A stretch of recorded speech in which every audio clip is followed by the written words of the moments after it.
Esse é o Volkswagen Jetta, o ano dele é 2013. Eu vou mostrar para vocês como fazer a troca ali do farol alto e farol baixo. Vou mostrar para vocês ali o modelo que é usado nele, né?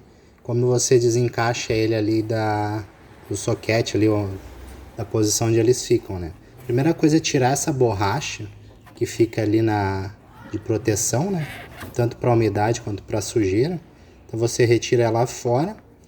E esse ali é o farol alto, né? Que eu tava mostrando. Então você desencaixa no sentido anti-horário ele, ó. Você puxa ele, tem que ter cuidado com os fios ali, para quando for colocar de volta não enroscar ou não ficar para fora, né? Então aqui é só para mostrar o processo inicial. Depois eu vou repetir mostrando como coloca e tira ela, né? Então ali é o modelo dela, um modelo H7, 12 volts, 55 watts, a potência dela. Para colocar de volta é só alinhar ela certinho ali no furo dela, né? Pode olhar até pela frente do farol. Você alinha ela ali, cuidar para não trancar nenhum fio ou o fio ficar solto ali pro lado de fora, né? E ali você alinha ele e gira no sentido horário agora para trancar. Então aqui para tirar esse modelo de lâmpada aqui do farol alto, ó, basta dar um giro nele para cá, ó, e ele já solta. Para colocar, ó, coloca ele na posição aqui, ó, e dá meio giro para lá, ó. Então ele fica bem reto aqui, ó. Isso aqui basta colocar de volta a tampinha.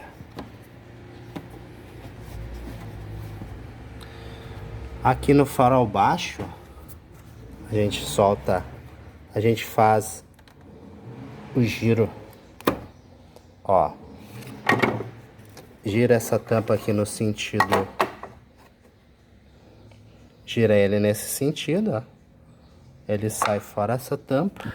Ó, e ali tá o modelo, mesmo sistema. Então aqui eu vou ter que colocar a mão por aqui assim,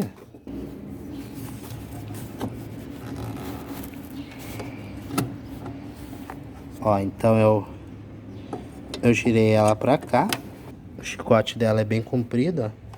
O modelo usado é H7, eu não vou nem tirar ela do soquete aqui, ó. Então aqui para colocar mesmo sistema, coloca ela ali, ó, bem tranquilo de botar, ó. Então tanto na alta quanto na baixa, o modelo dela é H7, 12 volts por 55 watts. Cuidado para não deixar nenhum fio para fora.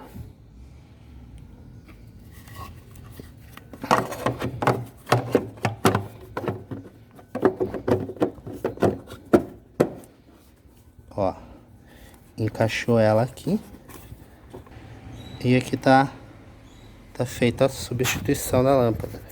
Então é isso aí, pessoal. Essa aqui então são os modelos usados aqui no Volkswagen Jetta 2013. H7, 12 volts por 55 watts. Muito obrigado por assistirem o vídeo até aqui. O próximo vídeo aqui eu vou deixar, você vai poder aprender aí sobre como fazer um teste nos fusíveis aí com o multímetro. Então segue acompanhando o nosso canal aí, se gostou deixe seu like e até a próxima. Valeu!